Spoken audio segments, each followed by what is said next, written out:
Hi, I'm Yashar Kassai. I'm the production designer on Teenage Mutant Ninja Turtles Mutant Mayhem. I am Jeff Rowe, and I'm the director on Teenage Mutant Ninja Turtles Mutant Mayhem.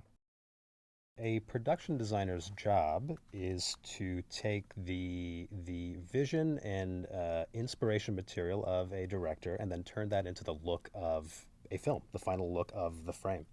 So a production designer will lead a team of artists to design everything from environments, sets, props, characters even sometimes, and tie all that together. Basically, your director, in this case Jeff, gives me a directive for the visual style that he's imagining based off like mood boards and inspirational photography or imagery.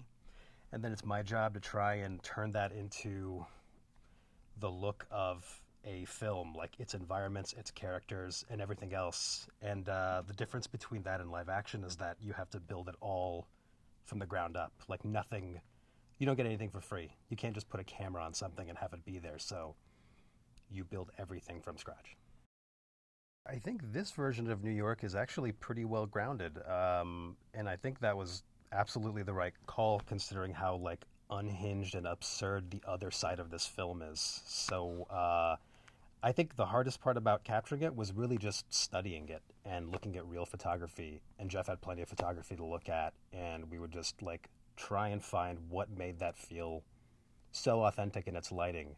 And I think like it even came down to like the certain kind of bulb used on certain street corners and rooftops and things, and we would study that stuff and then talk about like, why does this orange feel so authentically like the East Village or something, like a lamp you'd find in that neighborhood? Really, we just wanted it to look like teenage drawings, the kind of drawings you did when you were in high school that have weird shapes and bad perspective, but are really lovingly rendered in places. But we really wanted to make it feel lived in. So they've modified the space, they've put stickers on things, they all kind of have their areas carved out for themselves.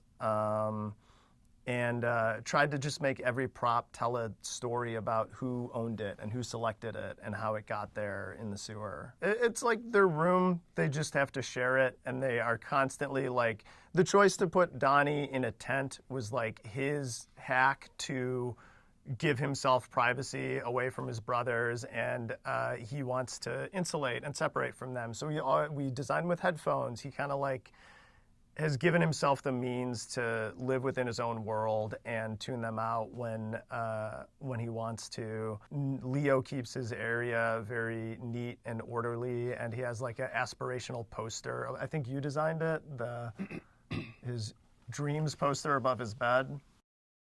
We knew a couple things. They had to feel like real teenagers. They were going to be voiced by teenagers, so there was like a cap on the amount of muscle mass that they could have.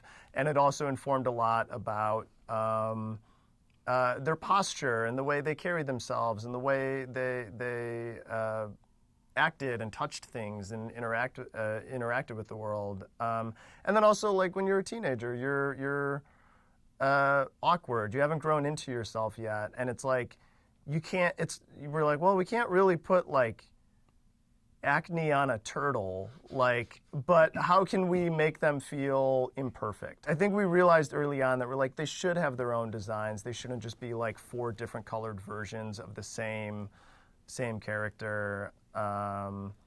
Their size and their body shape should say something about their personality. You can't put braces on a turtle. Twitter will love that. One thing that Jeff like would point out about photography early on was like a lot of the action took place in like the mid-tones and stuff, and it wasn't perfectly lit all the time. And I think the Chop Shop is a pretty good example of something that is not lit in an ideal way, where characters' faces are fully illuminated, but it is quite dark. But there is this subtle like variation of temperature that Jeff is talking about, and that's how you see like one side of a character, and then the other side of the character is a completely different temperature. It's not light and dark. It's something else, and to see that move was cool. The movie is both very serious and like deeply emotional, but it is also like really absurd in some of its design. Like it rides this awesome like good bad design line where, like Jeff was saying, like the doodles that you do in the sides of your notebook were taken, extrapolated, and made into the look of a whole movie, because everyone, I think, is drawn like that at some point, and it's really familiar, and that's very charming.